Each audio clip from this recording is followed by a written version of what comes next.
And when I considered what innovation meant and what transformation meant, I had this habit of going back to the dictionary. So I'm going to give you two definitions. So innovation is the introduction of new things, ideas, or ways of doing something, while transformation is a complete change in somebody or something. You simply can't have one without the other. Indeed, the process of innovation is inextricably linked to the outcome that all of us gathered here today want to see, and that's the transformation of Africa. What might that transformation look like? High levels of GDP and sustained growth across all countries, high average incomes, no poverty, equality, better healthcare outcomes, and healthcare, of course, improved efficiency amongst the many new businesses that will be started and the traditional ones, smart cities, greater government accountability, universal education, and more graduates and PhD holders. Strong collaboration between key actors, many of whom are in the room, reduced dependency, abundant, extensive, and well-maintained infrastructure, reduced fiscal pressures, fully and fulfilled energy demands, and an Africa in which anyone who wants to use the internet can, an internet for all. In addition to characterizing Africa's transformation, universal access to the internet, arguably the most innovative and transformative tool the world has seen to date, has the potential to drive innovation and positively affect our efforts to transform this beautiful continent. If we accept the part that the internet will play in the need to connect all, the current state of play must be our overarching concern. Today, about 20% of Africans use the internet. Only 18 use high-speed broadband.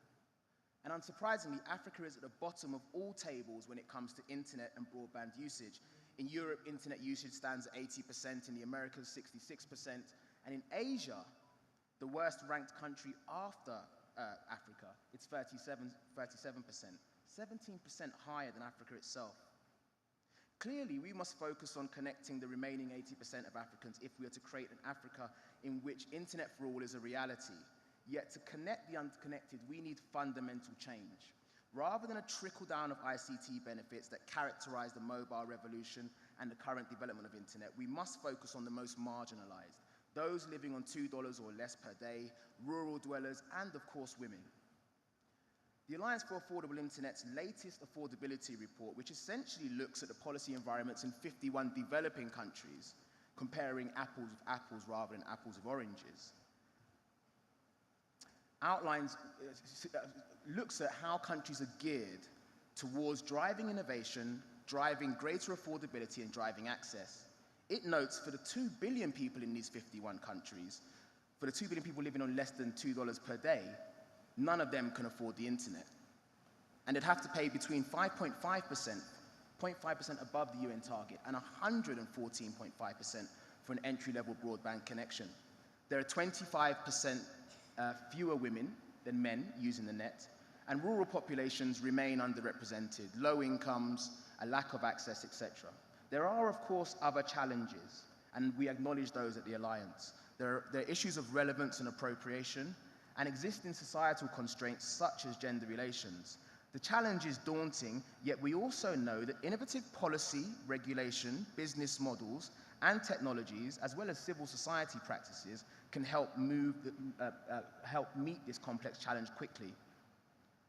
The need to move quickly is obvious and now official. The recently agreed Sustainable Development Goal 9C says that we have to significantly increase access to ICT and strive to provide universal and affordable access to the internet in the least developed countries by 2020. And as we zero in on that 2020 deadline and the exact meaning of innovation and transformation, we should also think about the word accelerate, to increase in the rate, amount, or extent, to begin to move more quickly. We must accelerate the way we devise and implement measures to increase access. And this reminds me of the last truly universal transformation of Africa, Africa's independence and the end of colonialism. A process, and my Sudanese brothers and sisters will have to forgive me, but a process started in Ghana, some will argue Sudan.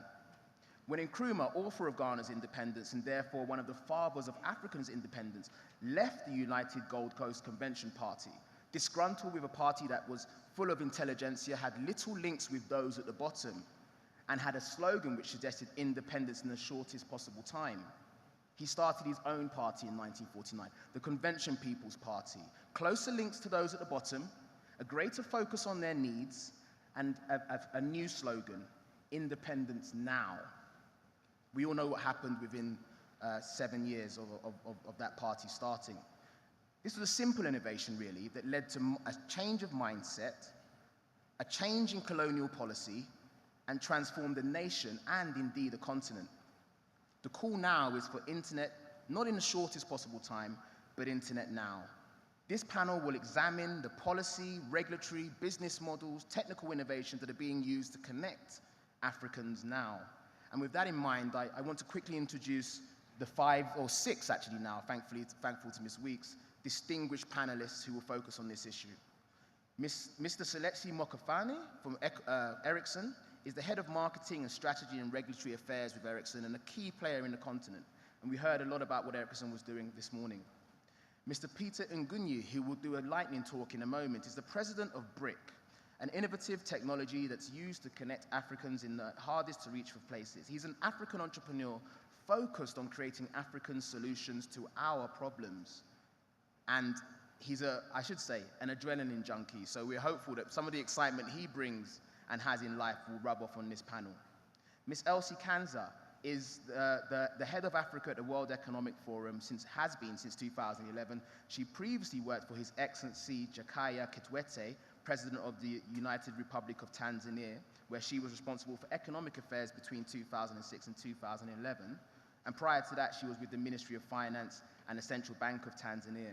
She holds a number of qualifications, including an MSc in Finance from the University of Strathclyde, an MA in Development Economics from Williams College, and an honorary doctorate in Business Administration from Strathclyde. My friend and colleague, Ebela Okobi, is the Facebook's head of public policy for Africa, and before joining Facebook, she was the founding global head and senior legal director for human rights at Yahoo, where she led efforts to address the legal and policy issues related to privacy, free expression, and access. We really do welcome her. Mortimer Hope, another friend and colleague of mine, is from the GSMA and is currently the Director for Africa, a role which calls on him to show leadership in a number of issues, including spectrum and public policy, and he heads those teams on the continent. Prior to joining the GSMA, he was an executive head of division for technical regulation at Vodacom, the South Africa operator. So we welcome Mortimer. And finally, but not least, Ms. Weeks, who has joined us at very short notice, so I'm very thankful for that. She's the chairperson of the LTA and is currently serving her second term. Her first term was from 2009 to 2013. Her second will end and possibly continue, I don't know what your constitution says, in 2018. She was the vice chairperson of the ACE Cable Consortium and headed up the management committee, the key decision-making committee there. She holds a Master of Science in Engineering in Management of Technology, as well as a law degree. I'd like to welcome all the panelists, and I'd like to quickly move to give Peter the floor so you can give us your lightning talk. Peter, you're welcome. Testing. Good afternoon. My name is Peter Ngunyi. I am the president of a company called BRIC. BRIC is a technology company based in Nairobi, Kenya, and we are at the iHub.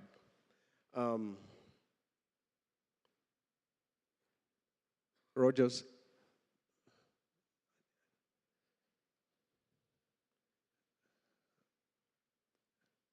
There you go. So as a company, we travel 5,000 kilometers every year to test our products out. Our products are about connectivity, so we need to be out there. And when we are out there, we are in places that really connectivity does not exist. But when you travel 5,000 kilometers in Africa, the thing that you really start to know is you know your client. More than your product is you start to figure out who the client is, who the consumer is in Africa. I am a traveler. I travel inside and outside of Africa. And I've started to realize that more and more, the people who inspire me are being found right here, homegrown in Africa.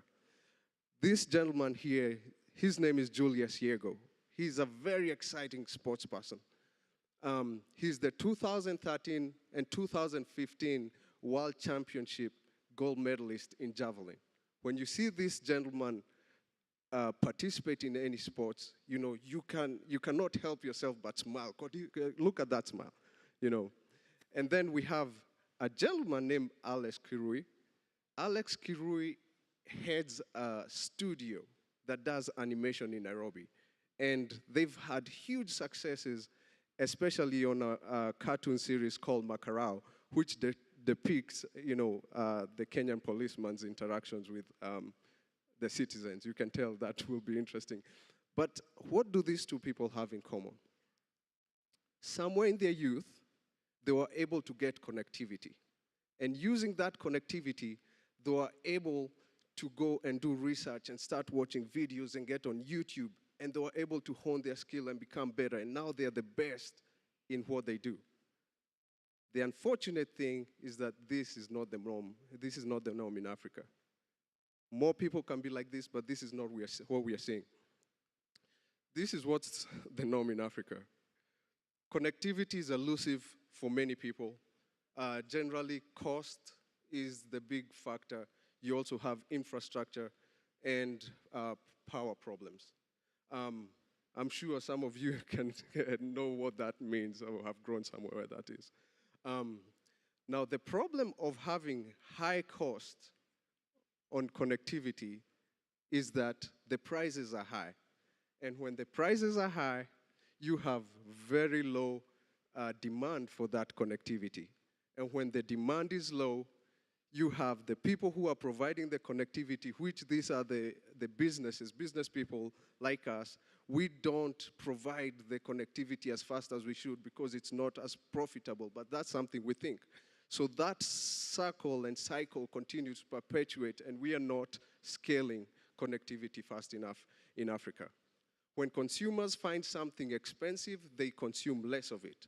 So if my hand was a pool, and this pool, we call it the internet. The African consumer is really using the internet just at the tip of my fingers. WhatsApp, Facebook, Twitter, Instagram, and they don't swim much into the internet. And when you swim further into the internet, that's when you get the ingenuity and you get the research and you get the libraries that could transform our continent. They swim so much in this shallow end of the internet that increasingly some of them don't even know that Facebook is on the internet, which is disappointing. But even more disappointing is that many young adults these days, you know, cannot distinguish between what we call social media and the internet. This right here is a picture that I took earlier this year on one of our venture trips. Those are two Samburu men, and Samburus, they are resilient individuals.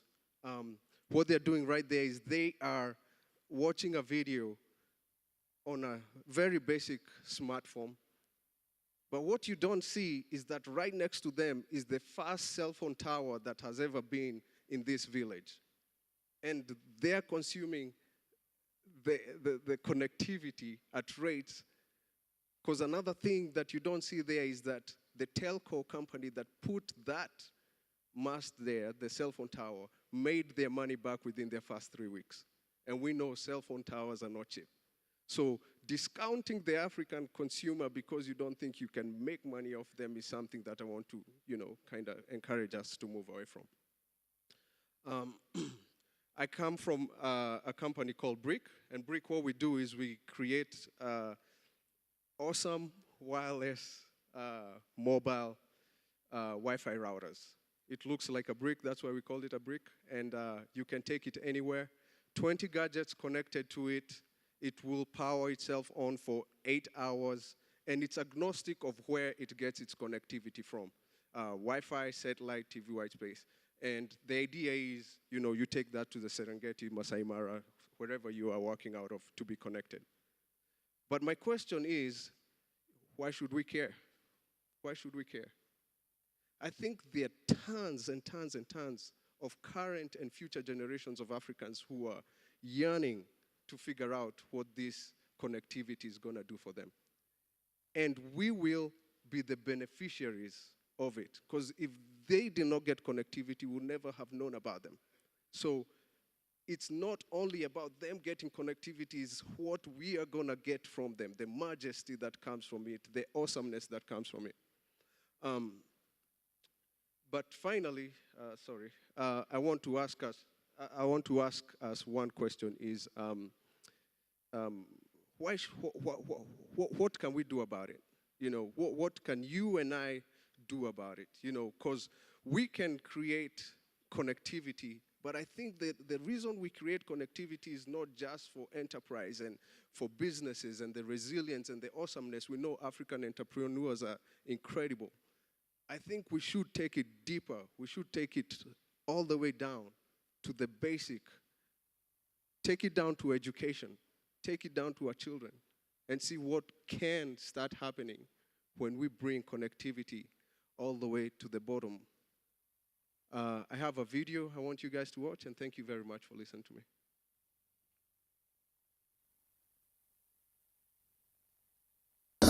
Just having devices or getting connectivity won't solve the education gap. We have to look at the bigger picture of delivering a sustainable platform for education. So we took what we had learned from working with Kenyan schools. We took the rugged products that we had been building at Brick, and we put them together into the first fully integrated education platform designed in Africa for Africa. We introduced the KioKit. The KioKit combines the connectivity of the Brick, the server and content capacity of the Brick Pi, and 40 of our Africanized Kio tablets into a simple, integrated platform that instantly turns any schoolroom into a digital classroom. The entire solution fits into a secure, rugged, and weather-resistant case. To keep the setup simple, the KioKit only has one cable, its power cord. Because the classroom experience is so important to us, we designed the entire platform to be turned on and off from a single button. The KioKit revolutionizes the very idea of having technology in the African classroom. We don't just think about these ideas in our Nairobi lab. We spend a lot of time in classrooms across Kenya, observing, experimenting, and getting valuable feedback from both the teachers and the students. One lesson we learned from our earlier design iterations is that the tablet charging connection is the greatest single point of failure for devices used by children. So we engineered the Kio not to require a cable for charging. The KioKit includes the first practical use of wireless charging for education tablets, where the student simply drops their Kio into the kit and it begins charging. Another thing we observed in the classrooms was the teacher's challenge in describing how to put on the headphones correctly. So we color coordinated the earpieces to make giving instructions even easier. A common issue faced by schools in Africa is power interruptions. Once charged, the Kios and the entire kit can run through a typical 8-hour school day. In off-grid environments, you can even run the entire system using solar. The KioKit stores all the educational content on it, so that you don't need to be connected to the internet or power for it to work. This means a school child in Turkana can get the same access to learning as a child in Nairobi. Brick is committed to leveling the education playing field in Africa. The KioKit is what happens when Africans design a solution for African schools.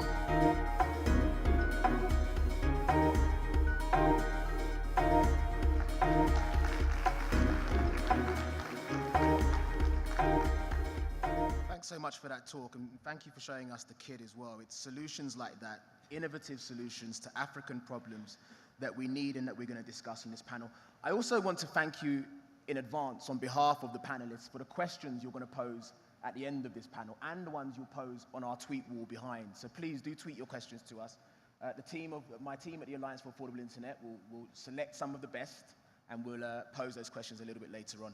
I want to jump straight into the first question, and I'm going to pick on Abella.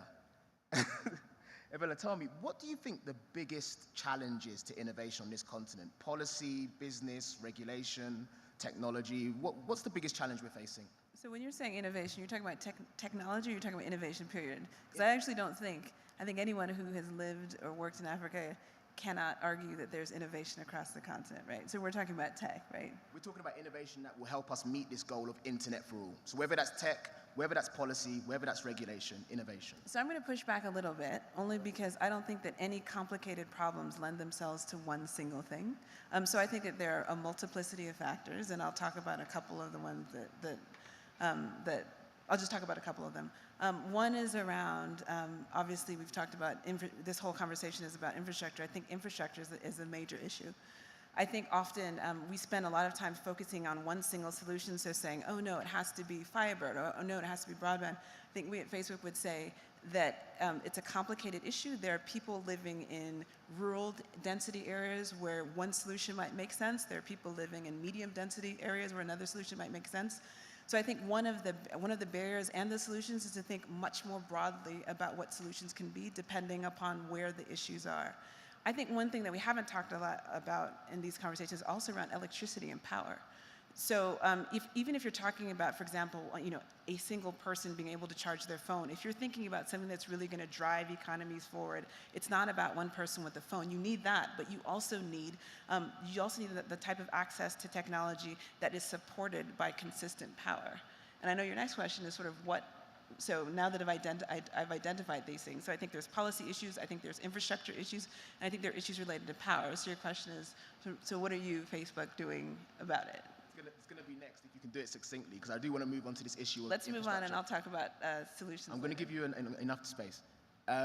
Angelique, she mentions infrastructure. I know in Liberia, I was there recently with my executive director, Sonia. We did some work with you on the post-Ebola crisis and what we do next. I know the LTA Liberia's had some developments in infrastructure, and you're looking to drive further developments. Tell us about some of the challenges you're facing there. Well, let me just segue from what she said about policy, infrastructure, and power. We have all of those challenges in Liberia. The regulator is a very new regulator created by an act of the legislature in 2007. And so a lot of people in our country are still having difficulty.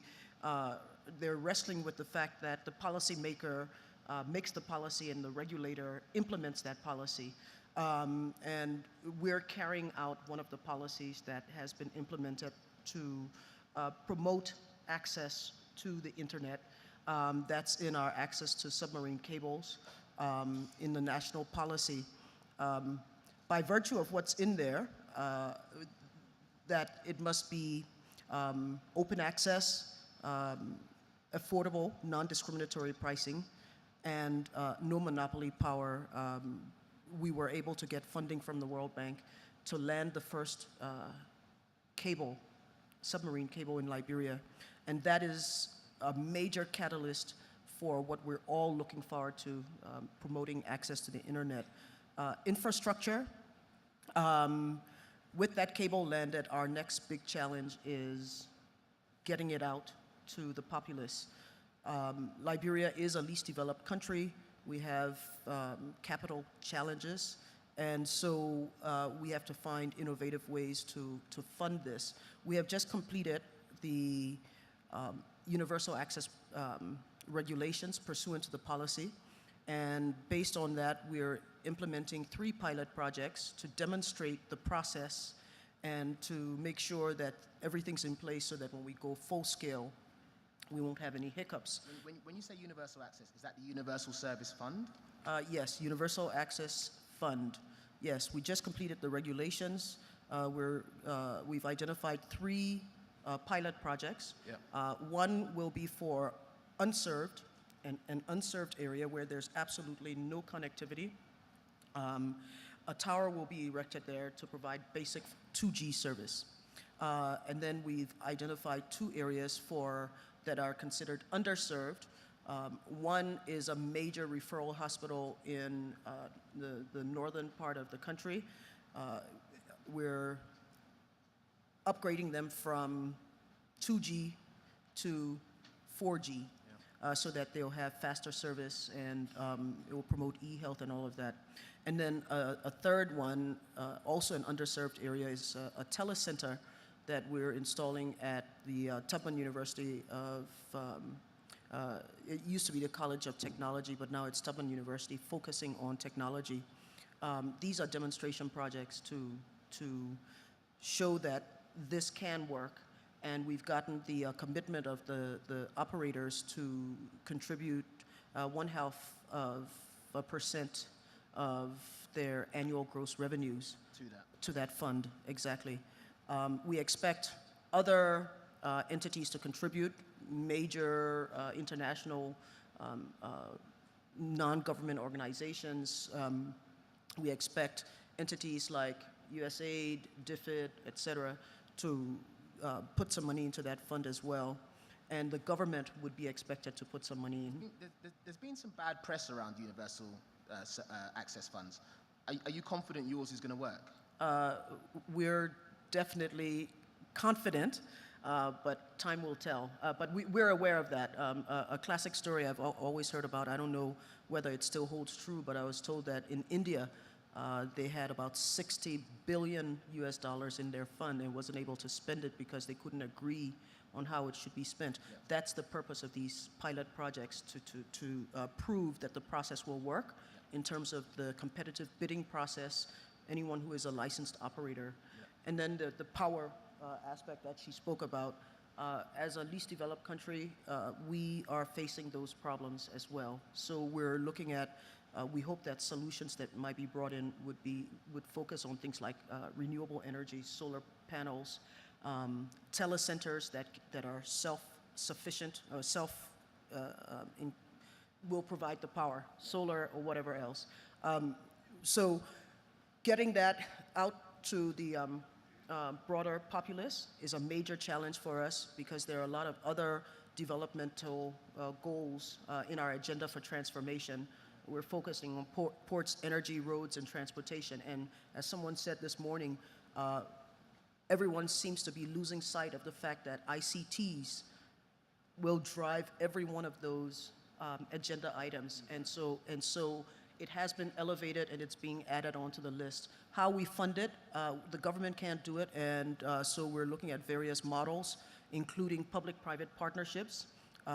We have drafted the policy, and because it will facilitate the rollout of our national backbone, even though it's in the purview of the National Investment Commission, I have taken it upon myself to try to push it at the cabinet level and hopefully get it transposed into national legislation. I'm going to come back to you on that, because I want to examine how policy drives innovation. That's very, very interesting. But I don't want to be accused of favoring this side of the panel. So I'm going to go to Elsie. Elsie, what for you is the biggest challenge? And I know it's multifaceted, but can you pinpoint anything for us that the World Economic Forum has identified as the biggest challenge to this? Sure. Thank you, Kojo. I would sum it up in 3 different ways, if you will. The first is just looking at the broader context within which we're operating on the continent. So we just published the Global Competitiveness Report, and I'm quite embarrassed, although it's a reality, that Africa still lags at the bottom of the competitiveness index vis-a-vis other regions, and we measure competitiveness in terms of productivity. Now, to take that one step further, in June we published our Africa Competitiveness Report, and one of the findings therein, which is more on the analytical side, is that across the continent we're seeing low productivity in agriculture, manufacturing, and services.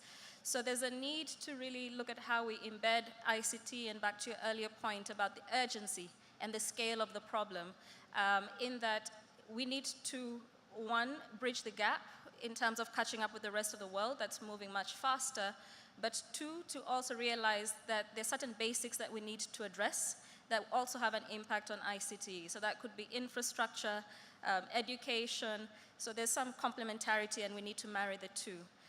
The second key area that I'd like to highlight is the need for public-private cooperation. We at the Forum, the World Economic Forum, is an international organization for public-private cooperation. And really, why are we here talking about Internet for All? It's because increasingly we realize that no individual stakeholder can address this problem individually. More importantly, traditional business models do not apply.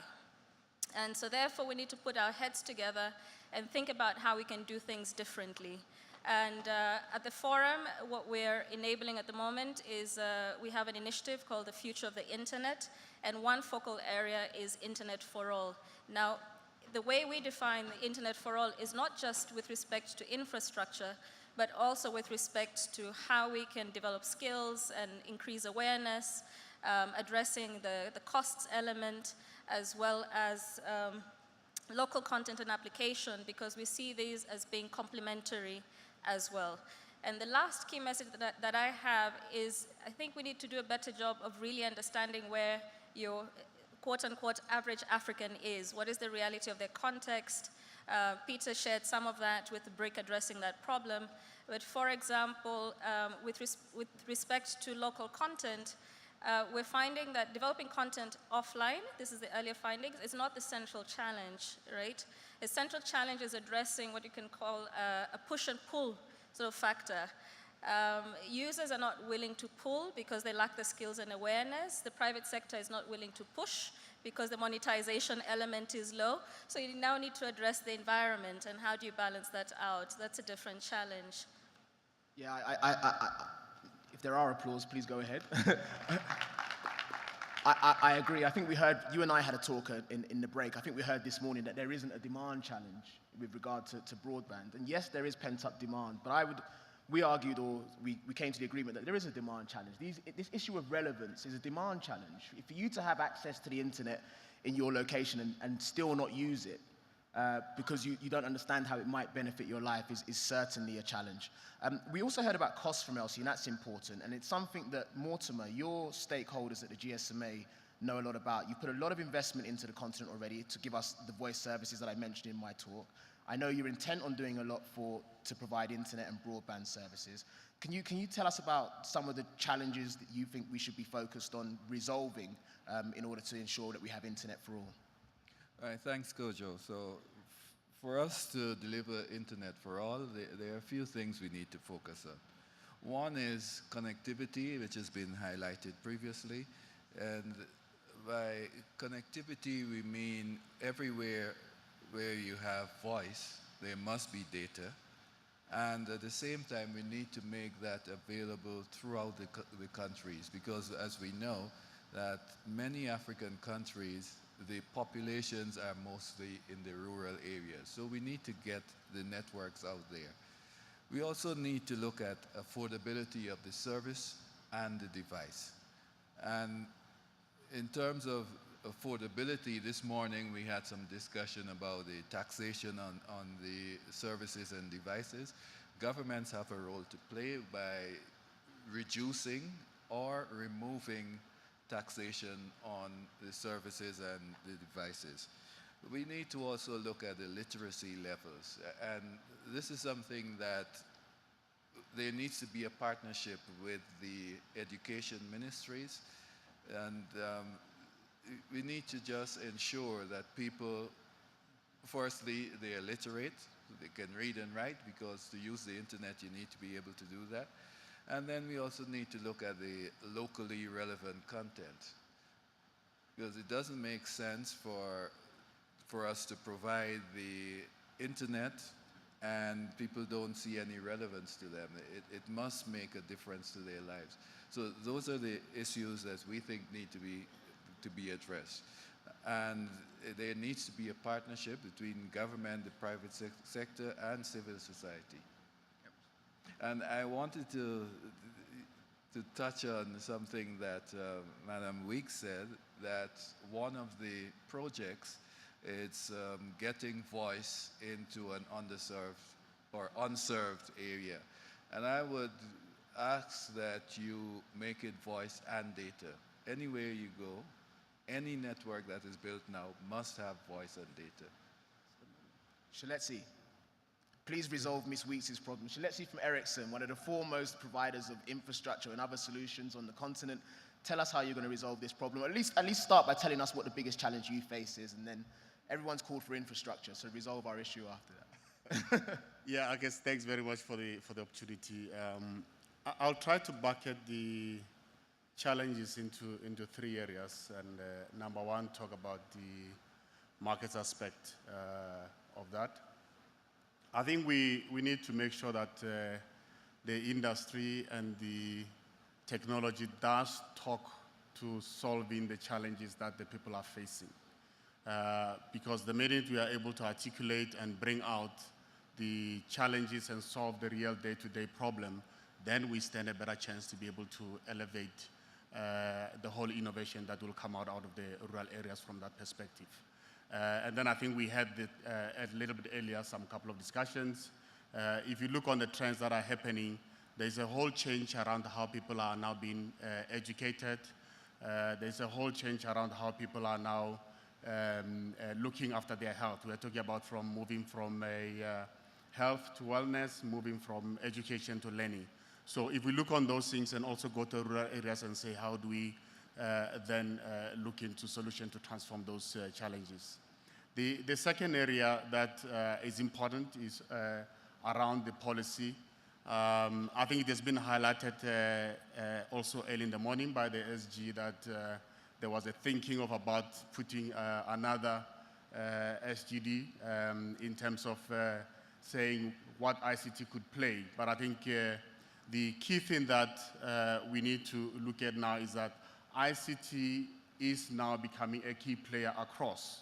But the key challenge that we still have is that how the markets and how the setup of the various places or countries, we're still regularizing or policy making most of the times in silos. We would look into education, we would look into health, we would look into ICT, we would look into transport, and then the question is that obviously that's another area that we need to look at to facilitate innovation, to say, how do we now start to have a policy and regulation that cuts across? And just to give an example, if you look on in the rural areas, I think I've seen an example where most of where the train lines moves, you do get a lot of accidents because of people don't know when the train is coming, they don't get the right warnings, and then you do get fatalities. And obviously with the communities living in both sides of the rail, they have to cross either to buy a bread or see people both sides. And the train also has to move on to be able to keep on that.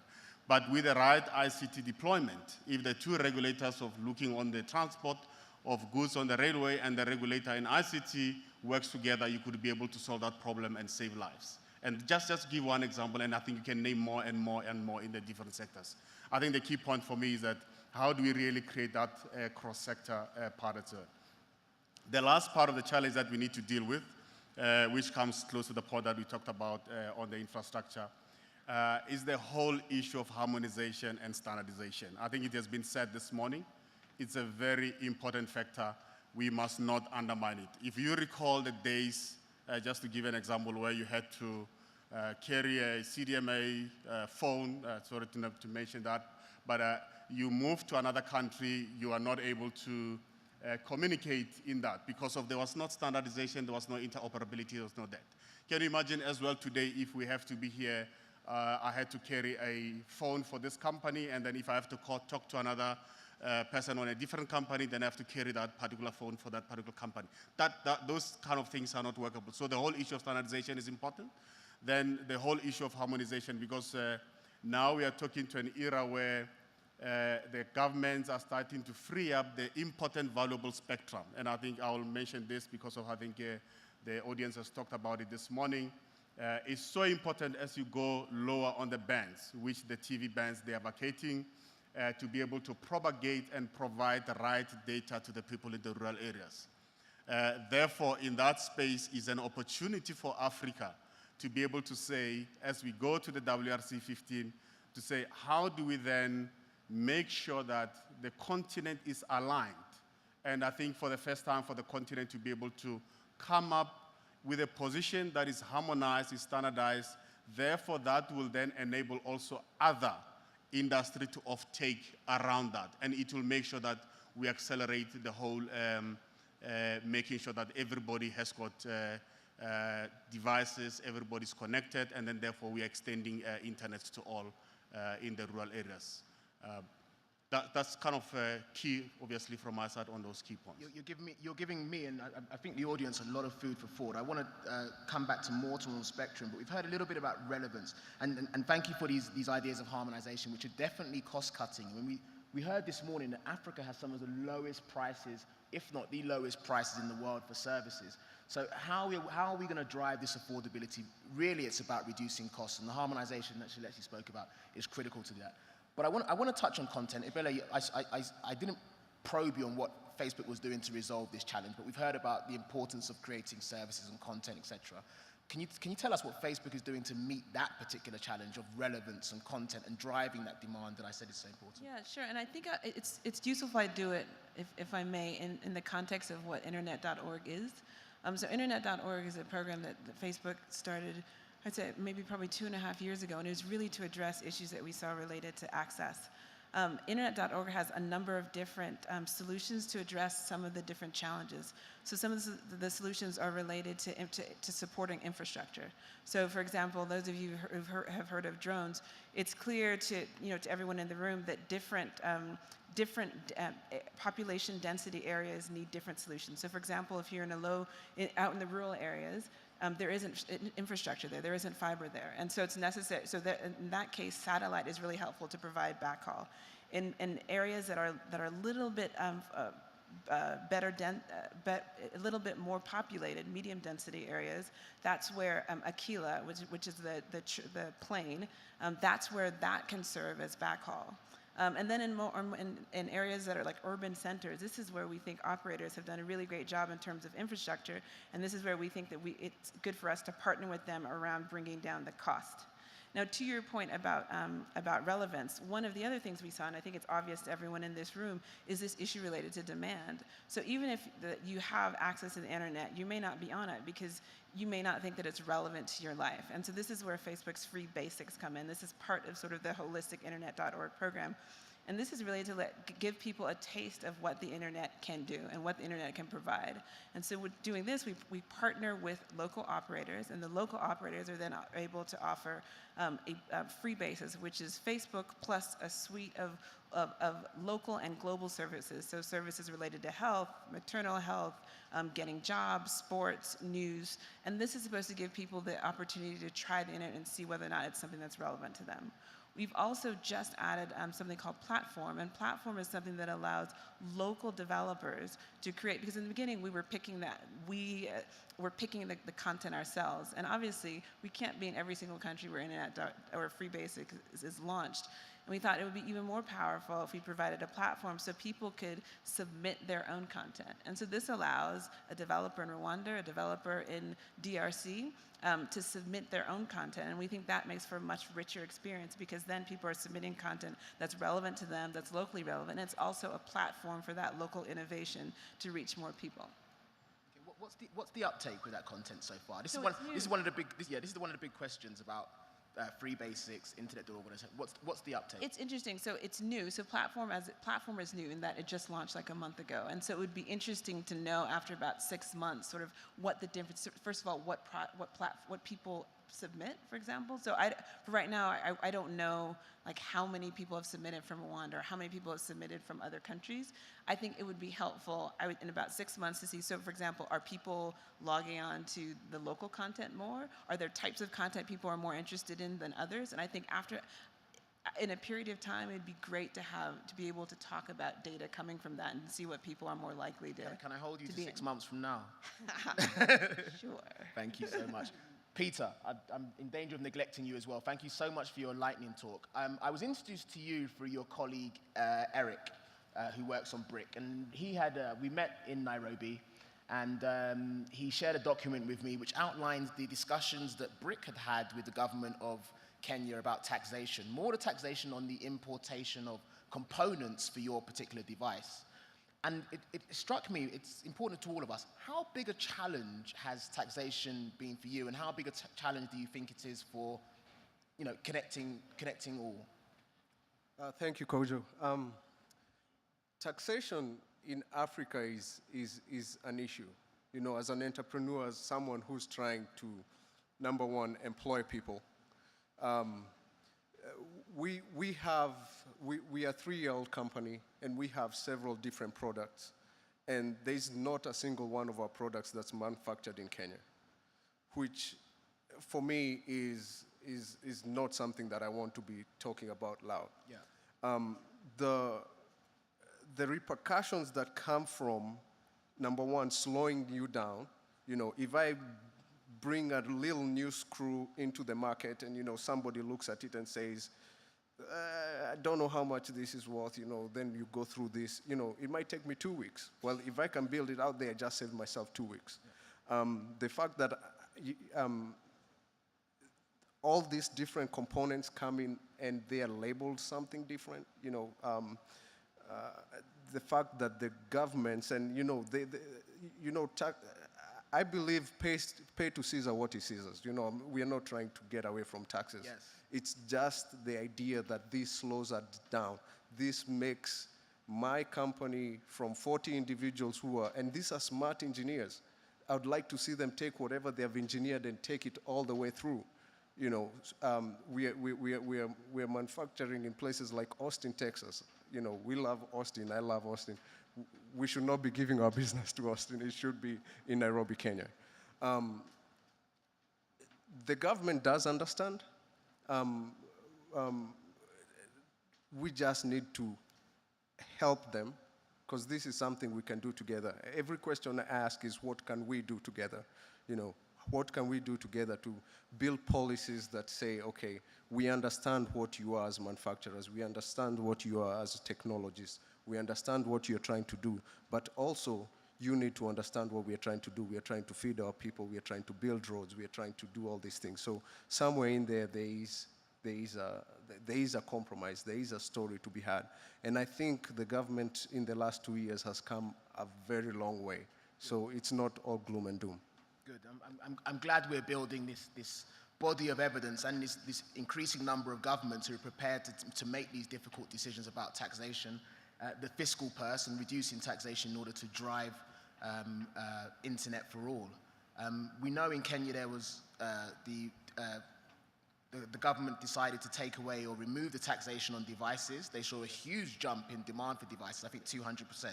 And it also coincided with an increase in mobile phone penetration from 50 to 70% as well. So it's the case has been proven, and I was really encouraged to learn earlier in the year about the Ivory Coast decision. I was really encouraged at the start of 2015 to learn about the government of Ghana's decision as well to remove taxation on the importation of devices. And I personally think, and my friends and colleagues within the Alliance also believe, that where you have 40% taxation on services, devices, etc., and you put in your broadband plan or your Vision 2020, Vision 2030, and Vision 2050, that you have taxation on, and you still maintain taxation of that level on devices, they're very, very, very contradictory, and it's a contradiction that needs to be resolved. Mortimer, there are other costs that I understand government are building in, and some of these are actually very personal to me. The government of Ghana recently wished to release the spectrum dividend and wished to auction that to operators. There was some a consultation over the price set, and I understand the NCA has, the regulator in Ghana has subsequently reduced the price by 27%, but I know you and your colleagues at the GSMA are seeing this kind of, these questions and problems with the auction of this very, very important spectrum band across the continent. Can you just speak to that particular issue for me? Okay, thanks. Before I speak to that, I'd just like to say something about taxation. Please. So, as Peter said, give Caesar what's due to him. So we're not saying that remove taxation completely. What we're saying as the mobile industry is that we should not have sector-specific taxation. So do not treat the mobile industry the same way you treat the tobacco or the alcohol industry, where you have sin taxes on those industries. So general taxation that applies across all industries is fine. We think that's the way to go. Now, in getting to your question now on the spectrum auctions, we think that auctioning of the digital dividend, it's good in that the frequency, it's low frequency, which is good for coverage of large areas, and specifically rural areas would benefit a lot, and also in urban areas, the in-building penetration would be better using those frequencies. We found that instead of allowing the auction to determine the price, that many governments in Africa are trying to preempt that and set a very high reserve price. Now, this has its dangers, and an example I would like to give is Mozambique. And I'd ask regulators to speak with the Mozambican government, where a few years ago, Mozambique tried to auction this digital dividend spectrum. They set a very high reserve price, and no one turned up to the auction. So everyone lost there. The government did not get any revenue. The operators did not get the spectrum that they so desperately desire, and the subscribers in Mozambique do not have the coverage, the network coverage in the rural areas. So as a GSMA, we would advocate that set a low reserve price. The auction would determine the price based on the valuation that each operator has for that spectrum. And the government will gain, because when the services are provided, there will be general taxation. They will get that, the taxes, the corporate taxes, VAT, whatever, the government will gain from that. So everyone would be a winner if we have lower reserve prices. And the aim from government should not be short-term revenue generation, but looking at the interests of the country, getting connectivity out to everyone. Couldn't agree more with that. So let's see, what experience have you had with Spectrum, and what can be done to resolve this challenge? I think there are a number of things that the policymakers and the industry could be able to work together on this.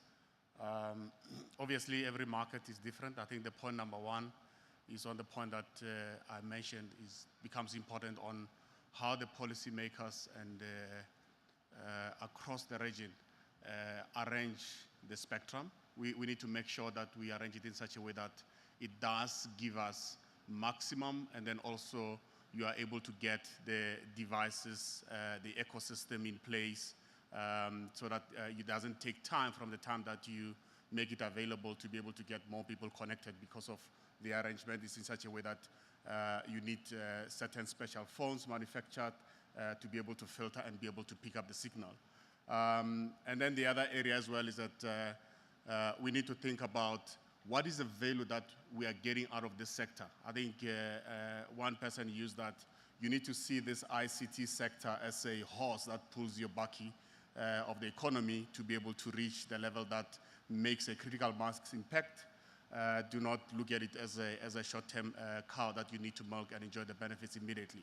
So I think if you take those aspects, you'd probably look on how you award the spectrum and then how you license it with more from a long-term perspective rather than a short-term perspective, so that you can be able to then make sure that you can be able to drive internet and connectivity to all. Because obviously if there are higher prices, they obviously can end up filtering back into the consumer, or makes the business case impossible to be able to go to the rural areas. It is about a scale. I think that's another important point to mention. This is a scale business. It's a numbers business, big numbers business. And obviously, once you have got a scale, harmonization, interoperability, and all those things, then you are able to really attract more numbers.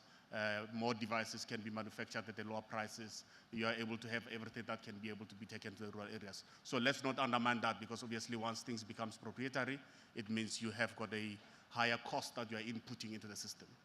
That scale is important, but for me, both examples, especially example Mortimer touched on it from Mozambique, where you had desperate policymakers with no money, desperate operators with possibly too much money because they weren't allowed to bid or didn't choose to bid, and desperate citizens who want services. It strikes me that there needs to be a conversation there, a multi-stakeholder conversation there about how things are done. Elsie, I know at the World Economic Forum, this is your baby. Multi-stakeholder partnerships is exactly what you do. What are the key elements that we need in order to develop these stronger partnerships? Thank you, Kojo. If I may make a plug for the government of Rwanda and their approach to developing an innovation city, I think this is a classic example of how to tackle some of these individual problems in a collective and holistic way that brings everyone together. You have technology companies, entrepreneurs, enablers, the educative institutions, so you're able to take a broad approach because governments need to think nationally. And so as you start shifting policies from sectoral interventions, it's very important to see how these things link up, and sometimes it's easier to do in an ecosystem approach. You also have this happening in Kenya with the Konza City, although it'd be great to hear from Peter how well that's doing and whether they're attracted to operating in that space.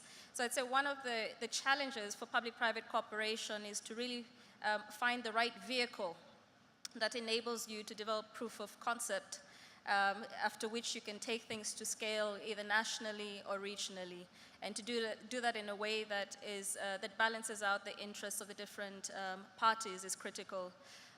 One of the challenges of public-private cooperation, just in terms of some of the models that we've seen play out, is addressing the aspect of getting users to pay, right? So you might strike a balance between public sector and the private sector, but ultimately we have consumers, and they're not always willing to pay. Even after you bring down costs, that could be for devices, it could be for services. So there's an element here of how do we increase a desire and attractiveness from a user point of view, and this speaks back to the earlier point about relevance. And this is one area where I guess the jury's still out, if I may say so. And part of it is income levels, but here I also have a question for Mortimer. I think at the end of 2013, 2014, in one of your reports, there was a figure of about 3.7 billion unique mobile subscriptions in Africa, half the global total. And it's trying to balance the fact that you have people willing to pay for mobile unique subscriptions. At the same time, they're not willing to dig pit latrines. We have a shortage of pit latrines across the continent, same continent. What are we missing? I think that's a question for you, Mortimer, if Eric wants to jump in first, but definitely posed at Mortimer, so I'll let Eric jump in first, but Mortimer, I'll come back to you. There's something that as far as whether Konza or any other place works, I see two things happening in Africa often. I see people being very scared to invest in Africa. And I can't explain it, having worked in different places, why. If you have something that you know is gonna revenue, where there's, I think I call it stage fright. You know, for a business person, you have to have a plan, you have to have capital, you have to know how to do the business. And, you know, for a lot of business people, there is a part of, am I sure I want to do this? There's a lot of stage fright in Africa, and I'll let that, you know, figure that out. I also think that we are not tapping into the genius that is what Africa is.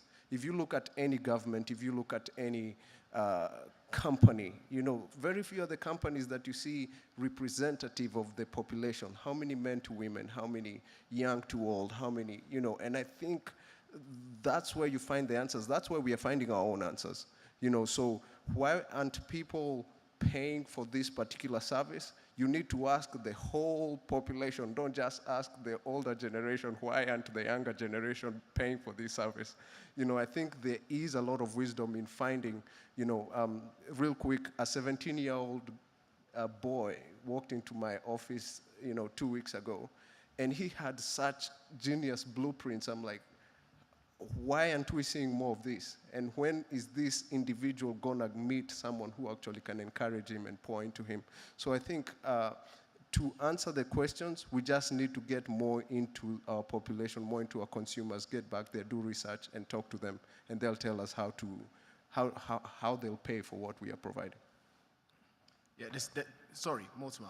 All right, so the question from Elsie is why we find in Africa that people can find the funds to use the mobile services, but they don't want to spend it on their own social services. I think it's a combination of issues, one of which is that they value the mobile services higher, and they also probably expect governments to provide some of the social services. So an example I'll give is what's happening in South Africa.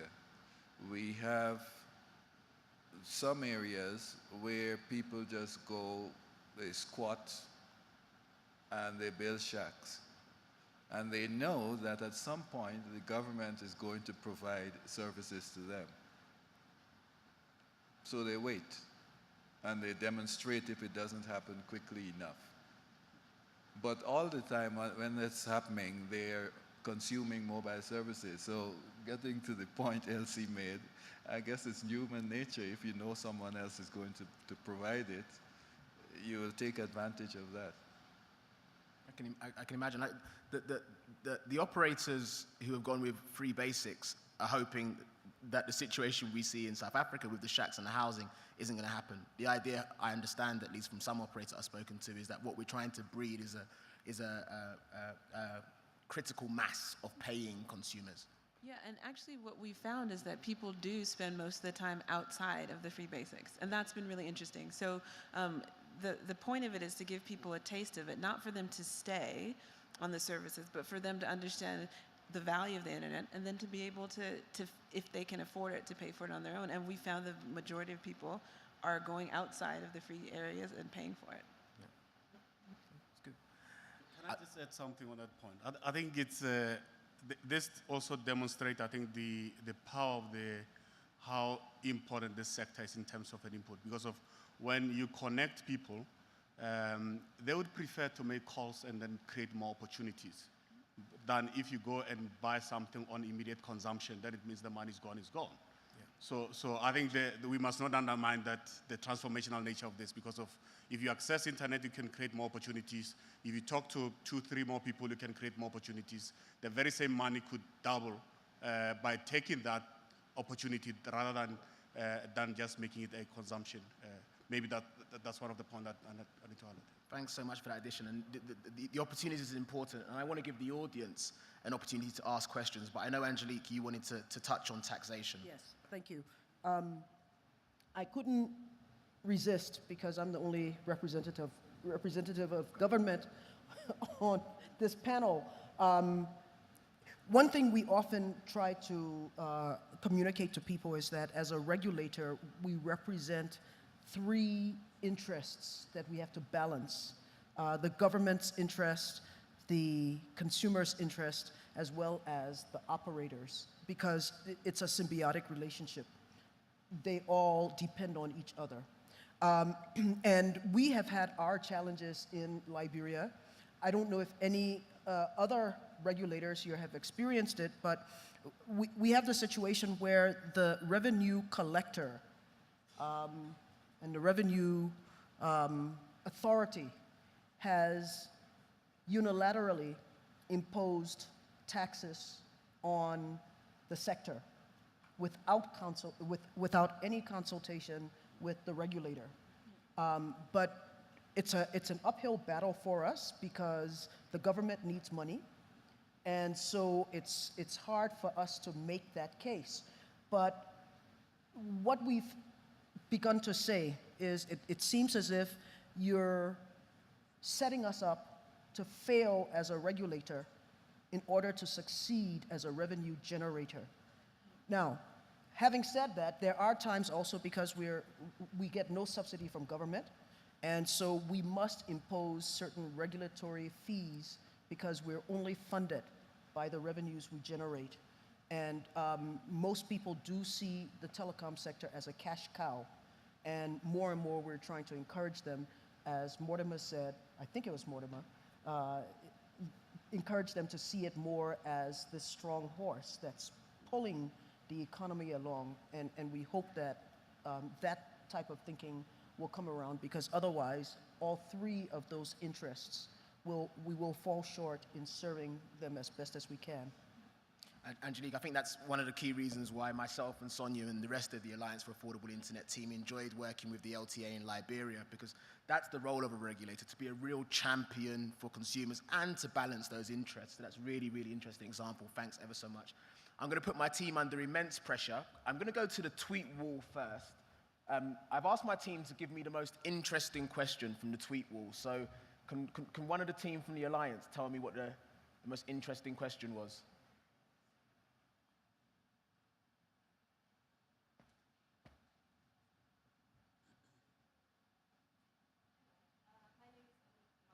I think it needs to be turned on, Annika.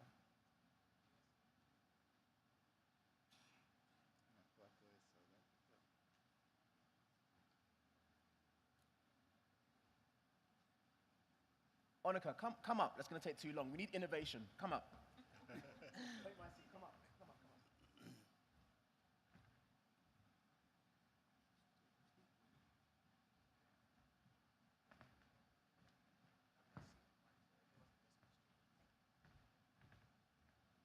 up. Annika, introduce yourself first and then give us the question. Okay, Onika Makwakwa. I am the Africa Regional Director for the Alliance for Affordable Internet. I have two questions here. One is, what are the benefits of internet access for people living on less than $1 a day? And the second one is, where is technology innovation cheapest in Africa and why? Both of these are from our Twitter feed.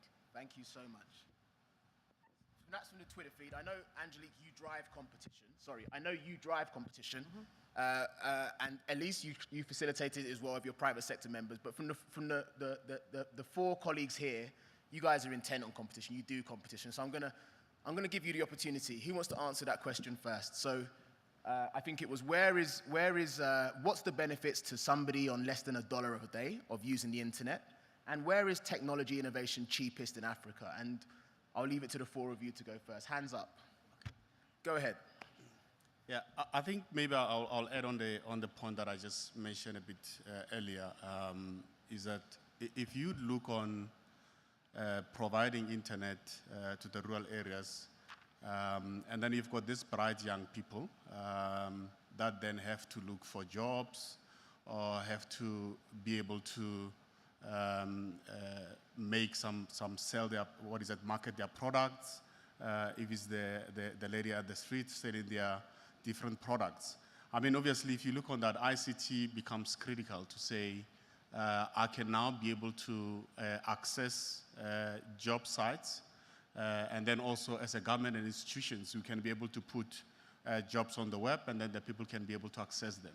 So therefore, that is important because of it saves you with the dollar that you have. Obviously, you are able to save on transport or having to travel to different places and do that. And the person that is selling their products as well is that if you wait on that road, you only sell to the people that pass that road every day. That is the traffic that you have. But with the access to internet, by putting your products on the web and making them accessible, you make them accessible to the whole world. From a day that you had 20 people or 100 people passing that road, the next day you have got access to the billions of people in the world as your market. So definitely there is a case for technology to make an impact. And then, I mean, in some ways I don't understand the second question, because I think that people living on less than $2 a day are not different from other people, in the sense that people living on less than $2 a day, they want to be connected to family, they want to be connected to friends, they want to learn, they want information in the same way that anybody else does. And in fact, the less access you have to traditional forms of education or information, the more valuable the internet is, because it connects you to so much. I mean, even basic things like if you're a new mother and you have all of these questions about this new life that you have, being able to connect to a community of people who can answer your questions is huge. If you are a teenager and you're struggling with your sexuality and you want to ask questions of someone who could maybe make you feel better about yourself, I mean, all of these things are things that whether you have $2 or $2 million are incredibly valuable and incredibly important. Yeah, yeah. Human needs are the same. Income is the only thing that separates us. Great point. Peter. So I like these answers because I office out of the iHub, and this is a technology hub. 140 companies have been formed here, and when you talk about mothers trying to figure out how to raise their babies, when you talk about, I am a farmer in a rural place, what is maize selling in the big city? So that somebody doesn't come and steal what should be going to rightfully to my children, right? The people in the villages, the people in the rural areas need connectivity much more than the people out there because they don't have access to, information. And the two individuals that we talked about earlier, they're world champions and they're on top of their game, and they didn't come from big cities. The reason we have them is because they had connectivity at some point in their life. Connectivity is important to all. Excellent. Please, Elsie. Just one more addition, and which is that in the African context, we know that quite a few people rely on transfers of money from relatives and others who are better off or employed in urban areas. So while your income level actual may be less than $2 a day, the reality is that if transfers to you could be facilitated, that could make a big difference as to what you're able to do. And the fact is, in Africa today, remittances account for much more than aid does. So this is quite significant for us to figure out how we can enable this and bring down the costs of those transfers. Excellent. And if I may add, You can. innovation and local content. If you have access to the internet, Yep. it spurs your thinking, and you can be innovative. You can create local content, be creative, and introduce things that people in your area wouldn't otherwise have access to or wouldn't have on the internet. So it promotes innovation for local content. I couldn't agree more. I'm mindful, yes, hands up. Let's jump straight in. So the lady here with her hand up. The lady here with her sorry, apparently, gender equality, but reversed. So the lady, hold the mic. Bear with me one moment. Gentleman here apparently had his hand up first. All right, thank you. My name is Nadej Gajou, and I work for Africa All-Day Services, which is we manage the National Data Center, and I work as a sales manager. So last year, we had a mini conference about increasing the local content. We had Internet Society that basically having more content locally would allow internet to reduce the cost of internet. But the main issue, the challenge we have is that there is the problem of awareness. Most SMEs or lower government institutions don't think it's important to have an online presence. You'll go to a sector and the executive will have an email like Diana2002@yahoo instead of having webmail or domain name. So my question is, what do you think we should do? Do we keep pushing awareness in different ways? Maybe we're doing it not in the right way, or do we push the government to make policies and basically ask every institution to have an online presence in some ways? So that's my question. Thank you. Again, I'll allow hands up or hands up. Mortimer? So one of the drivers of the Internet for All would be locally relevant content. Now, the way you could do that, it's e-government. So I would expect that governments would be trying to get their various departments, their services online so that citizens can interact with them. Again, referring to a discussion this morning where the mayor of Kigali mentioned that they are trying to reduce the actual face-to-face contact, and they're trying to get people to interact with the city online. Now, that's very good because it cuts down the transaction time. It also reduces the transaction costs. And everyone benefits. And something else he mentioned is that it also reduces the opportunity for bribery and corruption. So it's something that we need to embrace, I think. So yes, Yeah. locally relevant. I'd agree on the need for governments to really drive that. I'd also agree on what the woman's alluding to, which is to get other private sector companies, your banking institutions, your insurance institutions, as we have in the UK, also pushing this ICT literacy issue. Sir, your question, please, very quickly. Yeah, I just have a comment as well, and it has been very inspiring to hear this panel debate. My name is Henrik Mogart. I'm from Bluetown, and you saw the video about Bluetown starting up now. And I think all of us think alike, because what we want to do also in Bluetown is connect the full world to the internet, basically connecting the next billion. I just want to tell a little bit about the process that we've been through, because I hear all I will say you have 1 minute, 20 seconds. Because Okay. this morning, once the clock went, the mic's cut. So 1 minute, 14, go. Okay.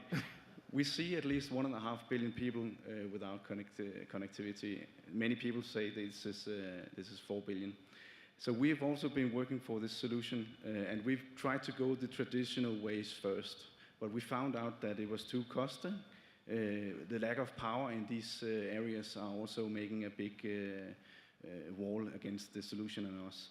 So we were thinking different, and I was thinking about what you said earlier think about the not only data, not only voice, but also data. So we have been actually turned it around. So instead of going with an LTE solution, we are going with an Wi-Fi solution, and that is just to cut cost. And then we're actually using the application to do voice over IP. So we have not forgot about the voice. What I want to say here, last but not least, is that I think it's very, very important that we think in partnerships. All the solutions to connecting the next billion and connecting the next 4 billion is interconnected solutions. So we encourage partnerships between government, private institutions, social networks, and NGOs. So I just want to say thank you for that. Thank you very much. Thank you ever so much. Organizers, I see that my time is up, but I also see hands in the audience, and we didn't really give them enough time to ask questions. Do we have 4 additional minutes, 5 additional minutes, or is my time completely and utterly up? Is anyone? I'm going to take the time because no one's told me no. So the lady in the red jacket, can we get her a mic very, very quickly? And I'll let the organizers pull us from the stage when they're ready. My name is Ethiopia. I'm from Ethiopia. I work with Addis Ababa University. The question I have is why farmers are willing to pay for fertilizer and not for connectivity? I think for me, the best explanation is that return over investment. Unless the content that we put on the internet is worthy enough of its cost, I mean, people will not be paying for connectivity. The other thing is that whenever we talk of the discussion between private sector and government, it seems it is a bit biased to the private sector, that it revolves around minimizing taxation. But on the other hand, how is the private sector acting responsibly in bringing quality items? Like, for instance, Peter, what is the lifetime of the batteries and other gadgets that you are importing? Are they children-friendly, environment sensitive? So we need also to talk about these things. Thank you. Thank you. I think I'm going to jump into that because, anyway, to answer your question, the reason we want Africans doing solutions for Africans is because we understand our continent, we understand what we are going. If you go to the BRIC education site, you'll see the tablets that we make, you can pour water on them, they're dust-proof, they're drop-proof from 70 centimeters, is because we know that these things are not being used in a sanitary school in an urban area most of the time. You know, when I take my phone and I'm out in the Masai Mara, you know, the dust and the sweat, you know, you know what a phone looks like when you go to the rural areas. So the reason we want Africans to design solutions for Africans is because we know our environment and we can design gadgets that have battery powers that last a long time, that have, you know, the ability to be dropped, that those kids, I think we just need to encourage ourselves to come up with those solutions. And a lot of the questions I'm hearing is, to your second question, the farmers know what content that they need, right? We live in an age where we assume government or another content provider is going to provide 100% of the content. If we put the connectivity out there and we encourage people to come up with the content, there are tons of shows, even dramas that that deal to the situations that these farmers are experiencing. So I think we can solve our issues, we can solve our problems. We just need to stop, again, having stage fright and get out there and do the hard work that it takes to connect Africa, and we will be the recipients of the awesomeness that's going to come out of connecting Africa. I couldn't agree more. There's lots of awesomeness out there. We're going to get in trouble. We're getting the cut sign. Mortimer, you can do it. If you can do it in 20 seconds, give us the point. Yeah, so the question you asked about what the operators are doing instead of just asking for more or lower taxes from government. So one is that the mobile operator CEOs in Africa have committed themselves to rolling out infrastructure in order to provide voice and data beyond the urban centers where they are currently. And they're going to do that by sharing infrastructure as they go along. The GSMA has also got programs in place where the Mobile for Development program, where we're looking at using mobile for socio-economic development. So one of the things that happened, you would remember the Ebola outbreak in West Africa. The mobile operators came together with the authorities to track where people had been who had become infected. So it wasn't tracking it was anonymized data. So you just checked and to see where people had gathered, where they had moved, and through that they were able to identify certain hotspots. So that's some of the things that the mobile industry is doing. Yeah, and I think that's a great place to end as well. What the mobile industry is bringing to the continent, but also what you said about infrastructure sharing and the way that's helped reduce cost. I think the lady from Tigo made an excellent point this morning about the opportunities that could be presented by through infrastructure sharing and the reduction of cost and the impact that has first on affordability, then on obviously on access, and then on issues which of relevance too. By giving people this taste, as we've seen with Free Basics, by giving them access to create the kind of content and solutions that Peter's spoken about, we will eventually achieve internet for all. But again, drawing us back to the need to accelerate our efforts. The target is now official. We have a deadline. We have the means, the willingness. As the minister said, perhaps not the funds quite yet, but we will get there. I'd like to thank you very much. I'd like to thank the organizers for not pushing us off the stage and at least letting us leave quietly and orderly. Thank you so much, everybody, for listening and participating.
Ladies and gentlemen, I've neglected one of my duties as moderator, and that was to announce that there are now 3 parallel sessions just as there were this morning. So in here, we'll have connecting and empowering consumers, very, very important. And in the Serena Ballroom, we'll have towards a hyper-connected future.